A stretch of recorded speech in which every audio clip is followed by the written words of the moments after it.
Hello, welcome back to Planner Apocalypse for another episode of What is This Astrology? I need to come up with some kind of segment title, I guess. So today is the new moon in Taurus. I'm going to be doing a look at the new moon in Taurus according to the Memento Mori Goal Planner and see how that works in with your goals and such. Going into themes. I actually recorded this yesterday. Today is actually the day of the full moon, so this is going to be going up late, sorry. I recorded this video yesterday and I went to go edit it and then realized that my microphone picked up nothing, so I had zero audio and I had to do it all over again, and I'm annoyed. So let's just jump into it because I gotta get this up today. If you have my planner, the Memento Mori Goal Planner, available on Etsy, you will know that Taurus themes and associations are security, stability, resources, fertility, abundance, gardening, and finances. The related domains, like life domains as far as your goal setting goes, are resources and contribution, emphasis on resource management. Don't forget that time and energy are also resources, rest and well-being, and practice. So one thing that I wanted to expand on with Taurus that I did not really get to go into in my Taurus grimoire video is that, to me, Taurus is probably the earthiest of the earth signs, like the closest to the earth. And I know I've mentioned this before, but as Dr. Michael Lennox says, Aries comes out of the Piscean void first, saying, I am. And then Taurus follows, saying, okay, but where am I? Taurus is very sensory in nature, like our sensory experience, while Virgo might represent the body in a health and wellness sense. Taurus is our sensory experience of the world, because we as humans can only experience the world through our senses, and that is a very Taurian concept. So with that said, some other associations for Taurus are self-worth, what you value, slow and steady, and working rhythmically or in cycles or seasons, which is why I brought up that whole thing about the Earth. I kind of feel that the planet Earth could be listed with Taurus as a planet. Taurus is a Venus-ruled planet, but I really think the Earth really isn't used as an astrological influence. I think because we as humans are here on Earth, so we kind of already represent the Earth element. I'm not the Earth element, but Earth as a planet. But I think that Taurus as a sign could claim dual rulership with Venus and the Earth, just because it's extra earthy. But yeah, if you think about a farmer, for example, farmers are known to work very hard. And not only that, but they are very in tune with the seasons, and they know when the season's over, it's time to rest. So not only is Taurus really good at working hard, but they are good at resting hard because they intuit that there is a time for work and a time to rest. If only we could get back to that kind of understanding of capitalism. So our embodied experiences. And so this new moon, think about how you are connecting to the world. Connect with the earth. If you want to go spend extra time in nature, that would be a great thing to do during this time. Just feel the sun on your face, feel the grass on your feet if that is accessible to you, and think about what it is that you value, and are you living in alignment with your values? And I do a whole section in the workbook in my planner on that. And you don't have to just do that during a moon in Taurus. You could do it anytime, period, to look at your values and readjust, but also issues of self-worth, if that needs to be addressed. This would be a great time to set intentions around your own self-worth and just trying to connect with life and the joy of being alive and in a human body. So normally I only talk about the moon and stuff, which is fine. But there are a bunch of other astrological planetary transits happening right now that I thought I would mention just because there's a lot of influence happening with the new moon. So if you want to take it, if you don't, ignore it. But one of the biggest planetary transits of the year has happened, which is Jupiter moving into Taurus.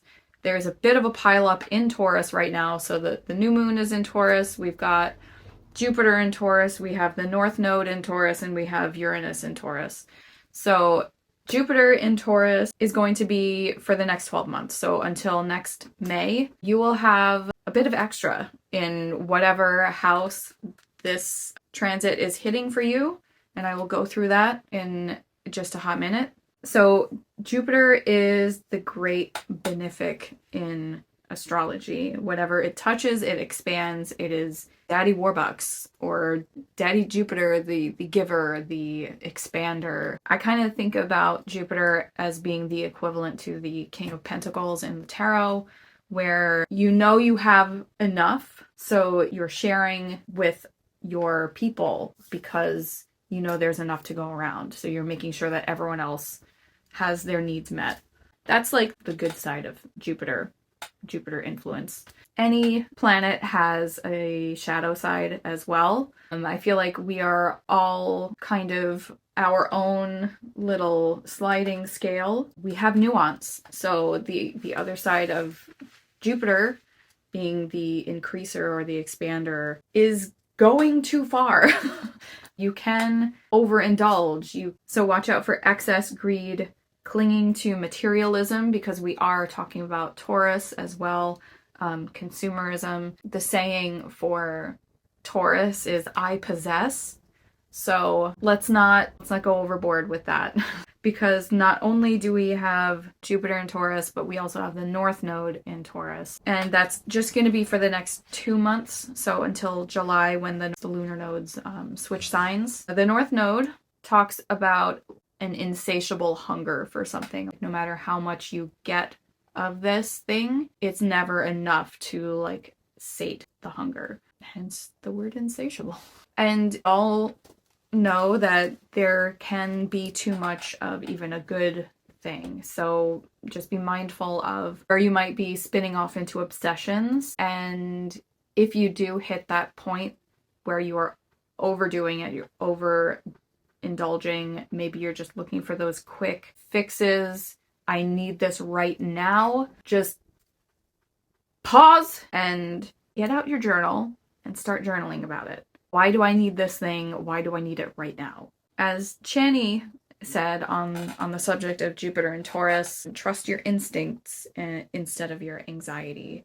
So if you have scarcity mindset issues popping up, start addressing those, because there's enough to go around, even if you definitely don't feel like it. And I have issues with that as well, so I'm not trying to put shade on anybody, but see where you can simplify and enjoy life's simple pleasures and spend time sharing with others, because that is where this Jupiterian energy really shines. Going back to the King of Pentacles, you know that there is enough for everyone, so you want to make sure that everyone has what they need. And then going into Uranus, the innovator, he's also the disruptor, the revolutionary, if you will.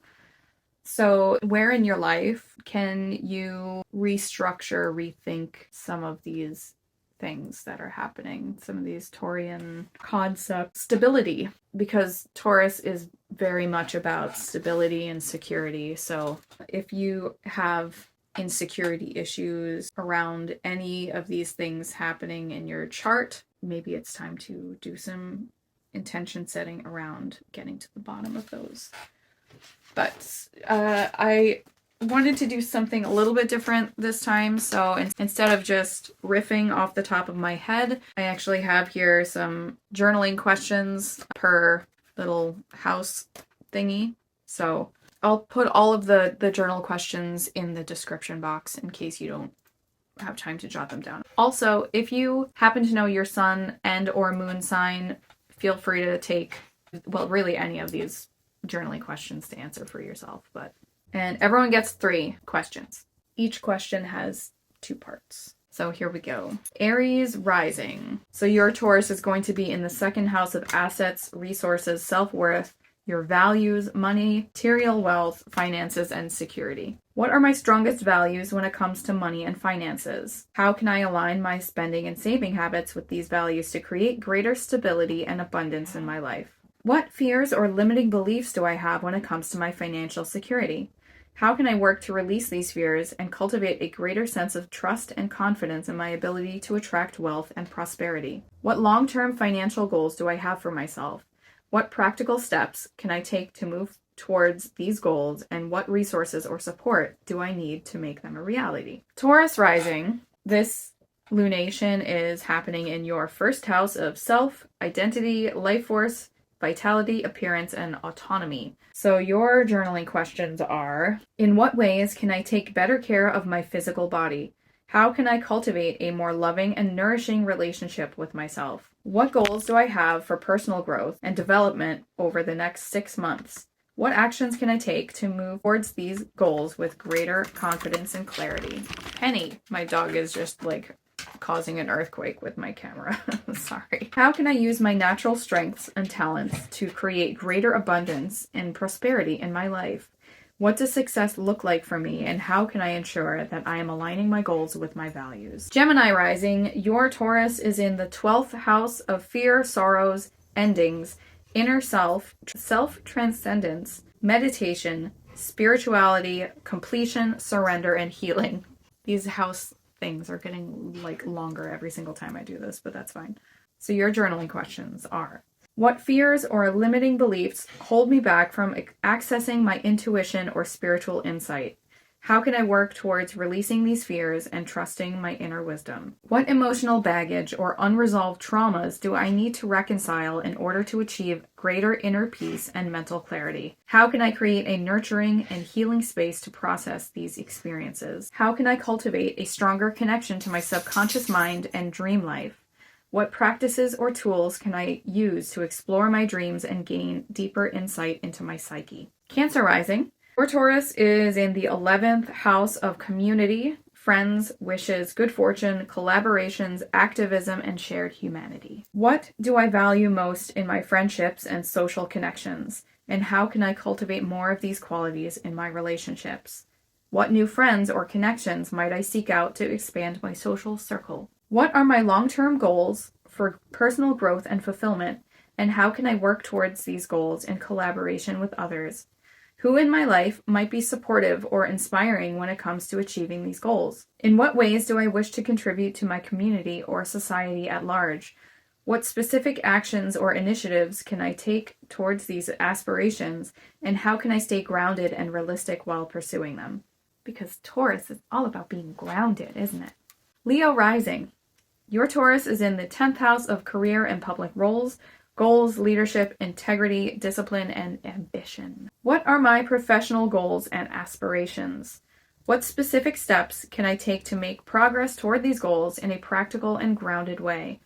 In what ways do I define success, and how does this definition impact my life choices? How can I reframe my understanding of success to align more closely with my values and personal fulfillment? What limiting beliefs or fears do I need to release in order to step into a more powerful and aligned version of myself in my career or public image? How can I cultivate greater confidence and self-assurance in my professional life? Virgo rising, your Taurus is in the 9th house of wisdom, travel, adventure, publishing, higher education, religion, astrology, philosophy, and discovery. What areas of my life would I like to expand my knowledge or experience in? How can I work towards these goals in a practical and grounded way? What limiting beliefs or fears do I need to overcome in order to pursue my spiritual path or connect more deeply with my beliefs? How can I deepen my own sense of purpose and meaning in life? How can I cultivate a greater sense of adventure and exploration in my life, both physically and mentally? How can I challenge myself to step out of my comfort zone and expand my horizons? Libra rising, your Taurus is in the 8th house of death, transformation, intimacy, sex, mental health, empathy, joint finances, and other people's resources. What transformations and changes do I wish to experience in my life, specifically in the areas of shared resources, intimacy, and self-discovery? How can I work towards these transformations in a grounded and intentional way? What are some beliefs or emotions related to money, power, and control that hold me back from living a more fulfilling and abundant life? How can I shift my mindset and cultivate a healthier relationship in these areas? In what ways can I invite more depth, intimacy, and vulnerability in my relationships with others, particularly romantic partners or close friendships?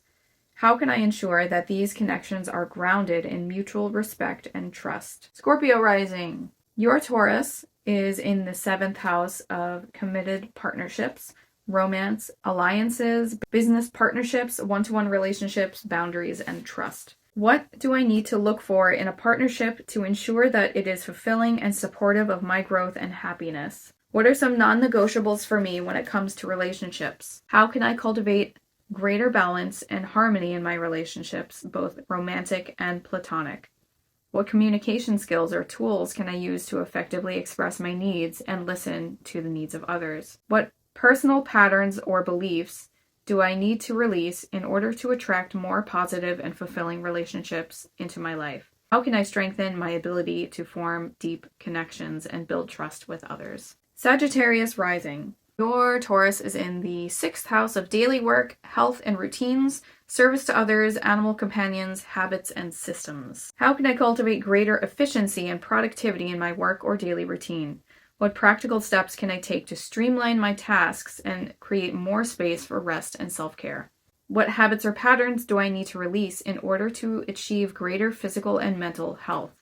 How can I incorporate more movement, healthy eating, and stress relief practices into my daily routine? What service-oriented activities or volunteer opportunities align with my values and bring me a sense of fulfillment?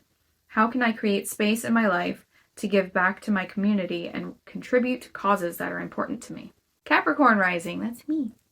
Taurus is in your 5th house of creativity, self-expression, charisma, romance, children, hobbies, fun, and the inner child. What creative gifts or talents do I possess, and how can I use them to create greater abundance and joy in my life? How can I cultivate a sense of playfulness and spontaneity in my creative pursuits? How can I take greater risks and step out of my comfort zone to pursue my passions and desires? What beliefs or attitudes do I need to release in order to feel more confident and empowered in my self-expression? What role does romance and enjoyment play in my life? How can I prioritize pleasure and joy in my relationships, both with others and with myself? What can I do to cultivate greater trust and openness in my love life? Aquarius rising, your Taurus is in the 4th house of hearth and home, parents, family, ancestors, roots, emotional foundations, and vulnerability. How can I create a stronger sense of emotional safety and security in my home and family life? What practical steps can I take to cultivate a peaceful and fulfilling living environment? What childhood patterns or beliefs do I need to release in order to fully embrace my true sense of self and find greater emotional fulfillment in my life? How can I reconnect with my authentic needs and desires? How can I strengthen my relationships with my inner self and higher power? What steps can I take to cultivate a stronger spiritual connection and trust in my intuition and inner wisdom? Pisces rising, your Taurus is in the 3rd house of communication, active listening, siblings, extended family, daily rituals, curiosity, and observation. How can I communicate with greater clarity and precision in my personal and professional relationships? What steps can I take to cultivate better listening skills and express myself more effectively? What knowledge or skills would be most beneficial for me to acquire in order to attract greater success and abundance in my career or personal life? How can I commit to learning and growing in these areas? What personal patterns or habits do I need to challenge in order to create more positive and productive relationships in my life? How can I cultivate greater empathy, openness, and understanding in my interactions with others? So that is all for the journaling questions. If you have any questions, leave a comment down below. If you are interested in the Memento Mori Planner, it is available in my Etsy shop. Thanks for watching. I will try to put up timestamps so that you can jump ahead. And